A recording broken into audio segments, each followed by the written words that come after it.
बिस्मिल्लाहिर्रहमानिर्रहीम। अस्सलामुअलैकुम। Satellite 11 news Pakistan के साथ मैं हूं सना हुसैन। चलते हैं खबरों की जानिब। सक्खर से bureau chief 11 news Syed Ziaur Rahman की रिपोर्ट के मुताबिक फालिज के आलमी दिन के मौका पर सक्खर प्रेस क्लब में आगाही प्रेस कॉन्फ्रेंस का इनेकाद किया गया, जिसमें डॉक्टर लालचंद, डॉक्टर जुहैब सोमरू और डॉक्टर संदीप ने शिरकत की। प्रेस कॉन्फ्रेंस में डॉक्टर्स ने फालिज के वजूहात, अलामात और बचाव के तरीकों पर रोशनी डाली और कहा कि फालिज एक खतरनाक बीमारी है जो सिर्फ एक फर्द को नहीं बल्कि पूरी एक घराने को मुतासिर कर सकती है, खासतौर पर जब कोई कमाने वाला फर्द इसका शिकार हो जाए। डॉक्टर का प्रेस कॉन्फ्रेंस में खिताब करते हुए कहना था कि फालिज से बचाव के लिए बरवक्त तशखीस और फौरी इलाज बहुत ज़रूरी है। उन्होंने सेहतमंद तर्ज ज़िंदगी, मतवाज़न खुराक, रोज़मर्रा वर्जिश और ब्लड प्रेशर, शुगर, कोलेस्ट्रोल और मोटापे पर काबू पाने की अहमियत पर भी जोर दिया, क्योंकि ये अवाम फालिज के ख़तरे को कम कर सकते हैं।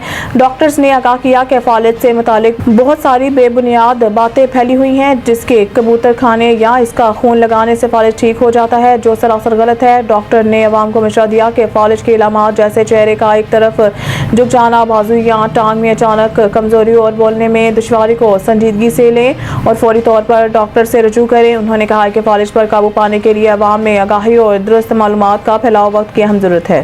फिर वो सारा स्ट्रेस एक हम उसको बोलते हैं विशियस सर्कल, एक चीज़ होगी दूसरी उससे नेगेटिव होगी, फिर उसके तीसरी चीज़ नेगेटिव होती जाएगी, फिर सारे घर वालों पे असर पड़ेगा, सारे घर वाले स्ट्रेस में, डिप्रेशन में आएंगे, घर वाले भी डिप्रेशन में होंगे तो वो जो पेशेंट है वो भी डिप्रेशन में होगा।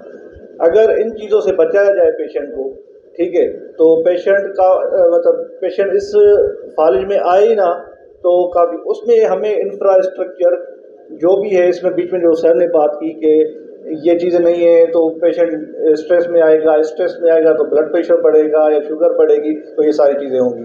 अगर ये चीज़ें सही हो जाए ना, हमारी पॉपुलेशन काफ़ी इन चीज़ों से बच सकती है।